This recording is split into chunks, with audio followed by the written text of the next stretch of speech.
Hello everyone, welcome to my channel EFL Teacher.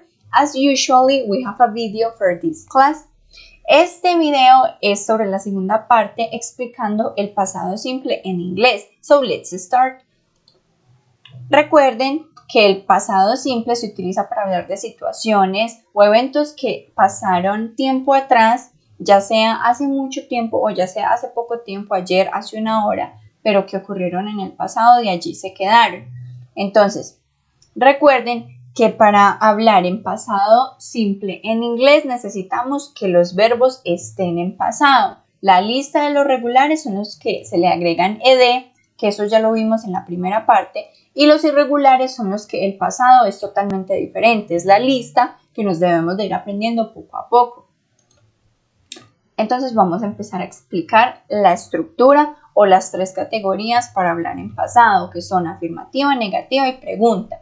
Para yo hacer una oración afirmativa, yo necesito pronombre o sujeto, subject, verbo principal, en pasado y complemento. Entonces aquí me están diciendo, we bought the dinner. Bought, este verbo es el pasado de buy, de comprar. Como pueden ver, no termina en ed el pasado, es decir que claramente este es un verbo irregular de la lista.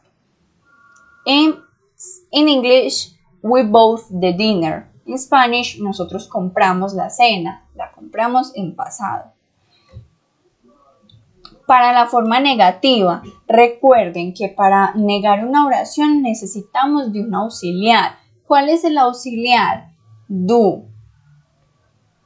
Entonces, do o das son los auxiliares para negar, pero en presente. Es decir, que necesitamos que el auxiliar esté en pasado. ¿Y cuál es el pasado? Did. Entonces, de ahora en adelante vamos a saber que did es el auxiliar en pasado que necesitamos para negar la oración. Y claramente lleva el not de no. Entonces vamos a ver un ejemplo. Necesitamos, en primer lugar, el pronombre o el sujeto, el auxiliar en pasado que es did, el not de la negación, el verbo principal y el complemento. Como pueden ver aquí, esta oración es la misma que vimos hace unos segundos, pero en negación. Nosotros no compramos la cena. ¿Qué pasó con el verbo principal? El verbo principal está en presente, está en forma infinitiva. Entonces, cuando yo voy a negar una oración y utilizo el auxiliar did, este did ya me está mostrando que la oración es en pasado. Entonces, yo no tengo necesidad de convertir el verbo en pasado. ¿Listo? Entonces, si el did está en pasado, el auxiliar está en pasado, yo el verbo lo puedo tener en infinitivo. No hay necesidad de poner auxiliar y verbo en pasado. No, solo auxiliar en las negativas. We did not buy the dinner. Nosotros no compramos la cena. Entonces, aquí pueden ver lo que les dije. El auxiliar en presente es don't. Aquí está en contracción. Pero en pasado, como estamos hablando del pasado simple, pasa a ser did. Entonces, negación, did not o didn't en contracción.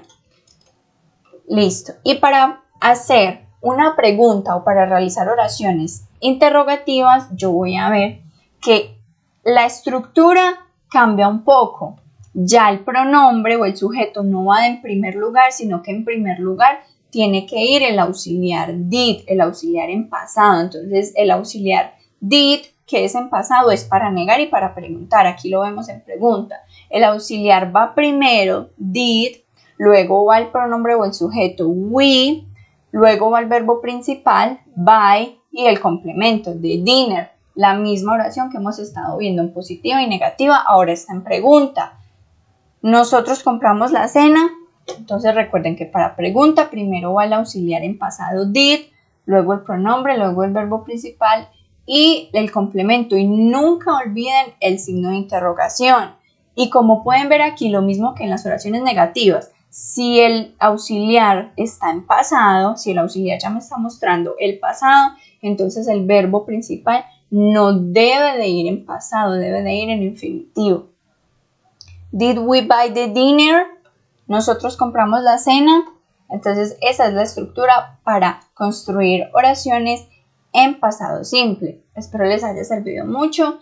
Don't forget to subscribe. Bye bye.